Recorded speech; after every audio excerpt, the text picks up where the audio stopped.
Air India का plane flight number AI-171 जो कि अहमदाबाद से लंदन जा रही थी उतरा ज़मीन पर, लेकिन एयरपोर्ट पे नहीं, हॉस्टल के ऊपर। 1 सेकंड की मैकेनिकल गलती और 274 लोग मारे गए, बचा सिर्फ एक इंसान। टेक ऑफ करने के 40 सेकंड बाद ही जहाज़ बहुत तेज़ी से नीचे की तरफ आने लगता है और देखते ही देखते टेक ऑफ से तकरीबन 2 मिनट बाद जहाज़ क्रैश कर जाता है, और वो भी रेजिडेंशियल एरिया में। ये प्लेन बोइंग 787 ड्रीम लाइनर था, और ड्रीम लाइनर प्लेन्स के हवाले से उनका पास्ट रिकॉर्ड है वो safety and security point of view से बहुत एक्सीलेंट रहा है, यानी पास्ट में कोई भी प्लेन इनका क्रैश नहीं किया गया। ड्रीम लाइनर प्लेन की पहली फ्लाइट सन 2009 में उड़ी थी, और उस वक्त से लेकर अब तक इस तरह के लेवल का कोई हादसा उसके साथ पेश नहीं आया। एक ड्रीम लाइनर प्लेन का लाइफ स्पैन 20 से 30 साल होता है, और इस वाले प्लेन का कोड था VTANB। अगर आप इंटरनेट पे सर्च करेंगे VTANB तो आपको इस हवाले से सारी इन्फॉर्मेशन मिल जाएगी। तो उसको सामने रखते हुए ये वाला प्लेन जो क्रैश हुआ वो ज़्यादा पुराना नहीं था, सिर्फ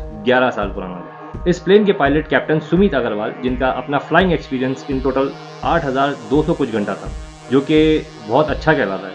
तो इस हिसाब से हम कह सकते हैं कि पायलट भी इनएक्सपीरियंस नहीं था। तो यहाँ पे लोगों के दिमाग में सवाल आता है कि शायद वेदर फेवरेबल कंडीशन में नहीं होगा। तो मैं आपको एक बात बताता चलूँ कि ये हादसा पेश आया तकरीबन दोपहर के 1:30 से 2 के दरमियान, और वेदर की हम बात कर लें तो मुनासिब तेज़ हवाओं के साथ 40 डिग्री सेंटीग्रेड ये टेम्परेचर था।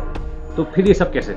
इंडिया, US और UK की टीम ब्लैक बॉक्स से डेटा रिट्रीव कर रही है, तो ये सारा वाकया यानी इसके पीछे छुपी कहानी कि इसका क्या रीज़न था वो उसके बाद ही पता लगेगा। बज़ाहिर ये हादसा एक टेक्निकल फेलियर हो सकता है, लेकिन मैकेनिकल फेलियर की वजह से इंजन फेलियर भी हो सकता है। हालांकि ये बोइंग एज अ कंपनी इतनी कोई खास परफॉर्मेंस नहीं रखती है। गुज़िश्ता कुछ सालों में इनके जो दूसरी कैटेगरी के प्लेन्स हैं उसके कई क्रैश केसेस जो है सामने आए हैं। एयर ट्रैवल एक लग्जरी नहीं, एक जिम्मेदारी है, और मेंटेनेंस पे अदम तवज्जो लोगों की जानों से खेलना है। ये क्रैश एक वार्निंग है मशीन फेलियर के साथ साथ सिस्टम फेलियर की भी।